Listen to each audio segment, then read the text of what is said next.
बिस्मिल्लाहिर्रहमानिर्रहीम नहमदहु व नसल्ली अला रसूलिहिल करीम। अस्सलाम वालेकुम। जो हमने रिस्पॉन्ड किया था डॉक्टर अब्दुल हकीम की पेशगोई के मुतालिक मोतरस का जवाब, तो उसके जवाब में वो एक वीडियो पोस्ट करते हैं और हमारे रिस्पांस को वो बुज़दिलाना रिस्पांस करार देते हैं, कहते हैं ये कावर्डली रिस्पांस है। अब ये मालूम नहीं कि वो कावर्ड का लफ्ज़ किस मायनों में इस्तेमाल कर रहे हैं। वैसे डिक्शनरी में तो इसका मतलब बुज़दिली होता है। अब आप ये बताएं कि हम आपको आपके सामने आके साफ साफ जवाब दे रहे हैं। अगर सामने आके मुंह पे बात कहना बुज़दिली है तो मेरा ख्याल है कि आप अपने वोकैबुलरी को चेक करें और इस बात की तस्दीक कर लें कि ये बुज़दिलाना रिस्पांस नहीं होता कि आप किसी के मुंह पे आके उसकी बात का साफ साफ जवाब दें। फिर ये समझते हैं कि हम लोग स्कॉलर हैं। आपकी इत्तला के लिए अर्ज़ है कि आप आम अहमदी और अहमदी यूथ को मुखातब करते हैं, तो आम अहमदी और अहमदी यूथ ही आपका इस फोरम पे जवाब देते हैं। ये कोई जमात का ऑफिशियल साइट नहीं है, ऑफिशियल रिस्पांस नहीं है। ये हमारा ज़ाती रिस्पांस है आपकी बातों के जवाब में, और आपका मुकाम हम ऐसा नहीं समझते कि इसका जवाब देने के लिए किसी स्कॉलर की ज़रूरत पड़े। खुदा ताला के फजल से हज़रत मसीह मौद की जमात को खुदा ताला ने इतना इल्म दिया है कि एक आम आदमी भी उठ के आपके इन एतराज़ात का जवाब दे सकता है।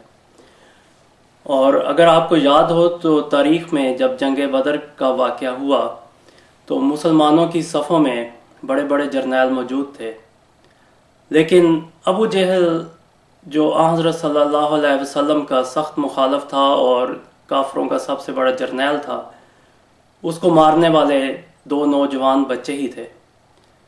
तो मैं आपसे ये कहूँगा कि जब भी तारीख़ में कोई अबू जहल पैदा होगा तो उसको मारने के लिए किसी अब्दुर्रहमान बिन औफ की ज़रूरत नहीं, किसी अली बिन अबी तालिब की ज़रूरत नहीं, किसी उमर बिन ख़त्ताब की ज़रूरत नहीं। उसके लिए मुअव्वज़ और मुआज़ ही काफ़ी है। तो इसलिए हम ये समझते हैं कि आपकी बातों का जवाब देने के लिए किसी का स्कॉलर होना ज़रूरी नहीं है, उसके लिए हम जैसे लोग ही काफ़ी हैं। अब इसके बाद हम आते हैं असल बहस की तरफ, जो आपने डॉक्टर अब्दुल हकीम की पेशगोई की तरफ की। उसके हम जवाब तो पहले दे चुके हैं और उन बातों का आपसे कोई जवाब बंद नहीं पड़ा। और अब आप आते हैं इस बात की तरफ कि हज़रत मसीह मौद अलैहिस्सलाम का वो जो इल्हाम था जिसमें ये अल्फाज हैं कि मैं तेरी उम्र को बढ़ाऊँगा। तो नाजरीन की याददाश्त के लिए हम ज़रा उन तारीख़ी वाक़यात को एक दफ़ा ताज़ा करते हैं कि हज़रत मसीह मौद अलैहिस्सलाम पे जो ये इल्हाम होता है वो दिसंबर 1905 में, और वो रसाला वसीयत में दर्ज किया जाता है। उसके 7 महीने के बाद अब्दुल हकीम 12 जुलाई को 1906 को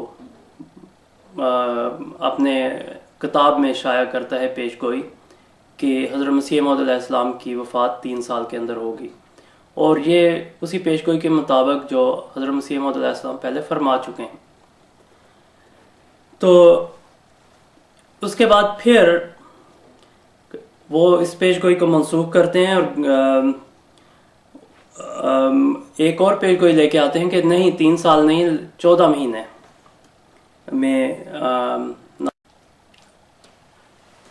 में हज़रत मिर्ज़ा साहिब की वफ़ात हो जाएगी। और ये वो अपना इश्तिहार शाया करते हैं 1 जुलाई 1907 को रसाला एलान हक में, जो उनकी अपनी किताब थी। अब इसके जवाब में हज़रत मसीह मौद अलैहिस्सलाम किताब लिखते हैं, अपनी किताब में चश्मे मार्फत में ज़िक्र करते हैं इसका। जिस वक़्त आप ये किताब लिख रहे थे उस वक़्त उसकी 14 महीने वाली पेशगोई मौजूद थी और वो उसकी आखिरी पेशगोई थी उस वक़्त तक। चनांचे उसके जवाब में जो हुजूर ने तबसरा फरमाया, जो अपने अल्फाज शाया फरमाए तबसरा नामी इश्तिहार में, तो वो फरमाते हैं कि अपने दुश्मन को कह दे कि खुदा तुझसे मुआवजा लेगा और मैं तेरी उम्र को भी बढ़ाऊँगा। यानी दुश्मन जो कहता है कि सिर्फ जुलाई 1907 से 14 महीने तक तेरी उम्र के दिन रह गए हैं, یا ایسا ہی جو دوسرے دشمن پیش گوئی کرتے ہیں ان سب کو میں جھوٹا کروں گا اور تیری عمر کو بڑھاؤں گا، تا معلوم ہو کہ میں خدا ہوں اور ہر ایک امر میرے اختیار میں ہے۔ یہ مجموعہ اشتہارات جلد نمبر 3 صفحہ 591۔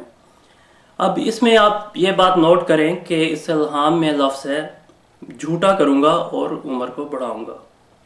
یہ دو چیزیں بہت غور کے قابل ہیں کہ جو عمر کو بڑھانے کا وعدہ ہے وہ دشمنوں کے جھوٹا کرنے کے لیے ہے۔ تو اب اس کے بعد کیا ہوتا ہے جب یہ حضور یہ الفاظ لکھتے ہیں، اور ابھی آپ کو پہلے حوالے میں وہ یہ بھی پڑھ کے سنا چکے ہیں کہ خدا تعالیٰ سچے کی حمایت کرے گا، تو جس دن چشمہ معرفت شائع ہوتا ہے اسی دن خدا تعالیٰ اس طرح مدد کرتا ہے سچے کی کہ یہ شخص ڈاکٹر عبدالحکیم اپنی پیش گوئی تبدیل کر دیتا ہے، اور 14 اگست تک کی بجائے وہ کہتا ہے کہ اب جو ہے یہ الہام چینج ہو گیا ہے، اور یہ 14 اگست تک نہیں بلکہ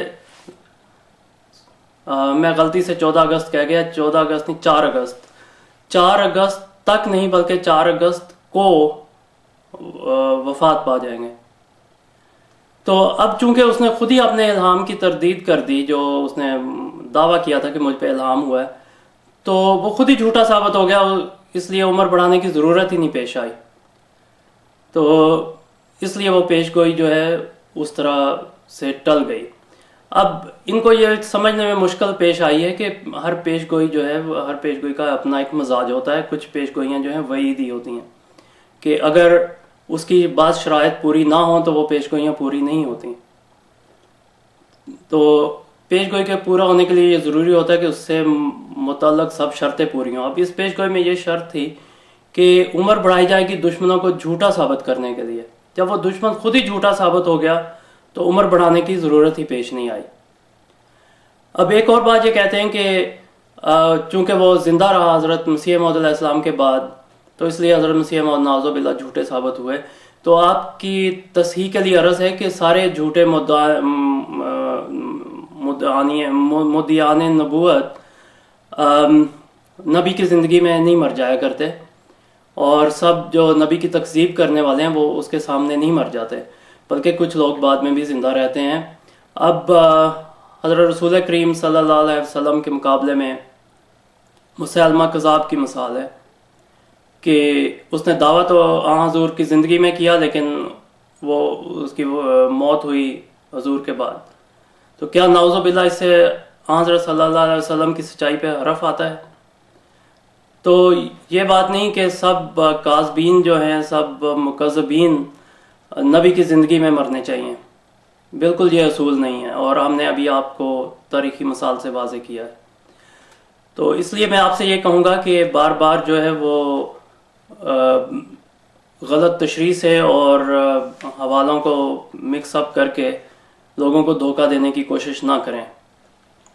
اگر آپ کی یہ بات صحیح مانی جائے کہ نبی کی زندگی میں ہی سب مکذبین کو مرنا چاہیے، تو اب تک کوئی نبی بھی فوت نہ ہوا ہوتا، کیونکہ ہر نبی کے مکذبین اس کے بعد زندہ رہے، تو سب نبی جو ہیں وہ کبھی بھی وفات نہ پاتے۔ تو اس کو ذرا عقل سے سوچیں اور اس پہ اپنے دماغ کے دروازے کھول کے غور کریں کہ آپ کیا کہہ رہے ہیں اور کیا کہنا چاہتے ہیں۔ تو پھر آپ سے میں یہی عرض کروں گا کہ آپ کی باتوں کا جواب دینے کے لیے کسی اسکالر کی ضرورت نہیں، اس کے لیے ہم جیسے عام احمدی ہی کافی ہیں۔